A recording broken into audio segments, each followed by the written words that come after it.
All right, guys, in this lesson, I'm going to show you how to build a CRM, which is basically customer relationship management. It's also referred to as a sales pipeline. And what that really means is you're trying to organize all of the leads you have. All of the companies that you've spoken to, all the companies that you've met with, you want to actually keep track of these people because otherwise, in 2 weeks, you're going to forget. You want to keep track of all the people that are actually good opportunities that you've been speaking to. You want to keep notes on these people because, ultimately, you want to really keep organized and you can actually get a lot more deals that way. A big part of sales is just organization because, again, you're constantly talking to new prospects. You're going to forget what happened with the old prospects. If somebody told you that they want to move forward and sign up in a month, you need to actually have that marked down because otherwise you're going to forget and lose an opportunity. So yeah, definitely be organized, definitely be diligent. What I have here on the screen is an example of how you can build a sales pipeline in Trello. So you could definitely get like a CRM tool like Pipedrive or HubSpot. And if you're already using that, that's okay. You can duplicate this in there. But I'm just going to show you Trello because it's really easy to use. It's also free. And if you really want it, this could be recreated in a spreadsheet. It doesn't really matter what tool you use. What's more important is, the way that I actually organize the different pipeline stages. So essentially, here's an example of what it could look like for your business. As soon as a prospect becomes a lead, you would want to put them in here as hot lead. Now, what does a lead mean? I would define a lead as somebody that has actually expressed interest in your product or service. So what you're not doing is you're not taking all of the companies that you're reaching out to and putting them in here. That would be way too much data entry. You want to only really keep track of the prospects that are actually, indicated some level of interest. So as soon as somebody responds positively to your LinkedIn message or your email, at that point you want to track them because then it's actually, worth keeping organized around. So as soon as somebody expresses interest in what you're doing and responds to your messaging campaigns, put them in here as hot lead. And essentially what you're doing is you're kind of just going from left to right, moving them down the sales process. So let's say you're talking to somebody on LinkedIn and then you actually offer them a meeting, you would move them over to call offered. And ultimately the reason we want to categorize it this way is because then you know who to follow up with, right? Let's say that, yesterday you offered somebody a meeting. Well, now you can look in your CRM for the next day and know, oh, this person never booked in a call. Let me follow up with them and see if they couldn't find a suitable time. So this makes sure that you're really very efficient at moving people down the sales process. Like we talked about earlier, it's just step by step. So a hot lead would be defined as someone that's, just came in and was interested.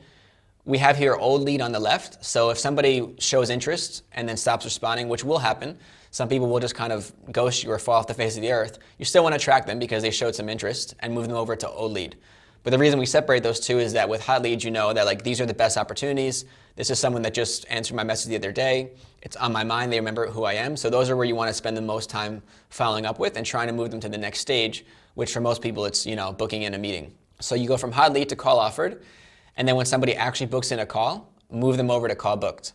And however your sales process looks might be a little bit different, but for a lot of you, you might have to have 2 calls with a prospect before the deal gets done. Maybe the first call, you're just trying to ask them questions about their situation. Maybe the second call, you have a proposal for them. Again, that might look a little bit different in your business. But ultimately, however that process looks for you, however many calls you normally have before moving a deal forward, just create the columns for that. And now after the calls are done, you would put them in call done needs follow-up. Again, this is really important because you're going to have a lot of meetings with prospects. And maybe they tell you hey, this sounds good, but let me talk to my business partner. Or let me look over my finances, or let me talk to my spouse, let me think it over, talk to my dog, whatever. There's a million reasons why people won't, move forward on that first deal. Sometimes people just need some time to review where they're at. So you really want to follow up with those people and follow up with them, quickly within a week or 2 to make sure that it stays on their mind and you can move them forward to becoming a client. So again, that's why we want to really keep good track of all the people you've had calls with, just so that you actually can move them forward and not forget about them. And then if somebody actually moves forward and signs up to become a client, you can move them over to 1. So now you have track of all the people that are actually clients. Move them over to lost if it's definitely a no, so that you know not to follow up with them again, or maybe follow up with them on a yearly basis if there was potential for the future.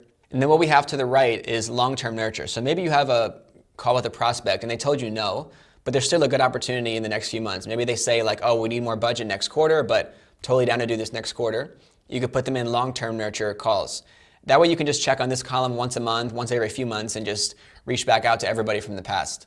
And same thing with leads. So we have long-term nurture with calls and long-term nurture with leads. Again, a lead is someone that expressed interest, but you wouldn't put them in there if they actually booked a call. They'd be classified as a call.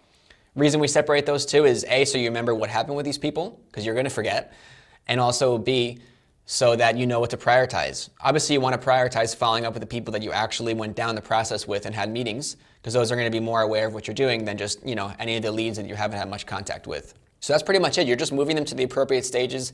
Again, you might have some different stages depending on, how your process works in your business.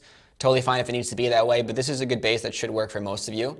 And as far as how to go about this, I wouldn't do this, randomly from time to time, because then you're just piling up a lot of data entry tasks. I would actually keep this CRM open whenever you're responding to leads and following up and doing any of this stuff. That way, as soon as somebody responds, hey, I'm interested, or as soon as somebody books in a call, as soon as somebody signs up to become a client, you can just build the habit of moving them over in the CRM right then and there. That way you don't forget, and then otherwise you'll have a pile up of data entry to do at the end of the week. So easier just to kind of build the habit of doing this as you go, and just keep the tab open while you're working. So that's how you can keep organized about your sales pipeline. Definitely build this habit right from the start. It's really, really important to keep organized, and I promise you, you'll get a lot of clients from like years ago. I've had some clients sign up after 3-4 years, and either I followed up with them or they kept my information.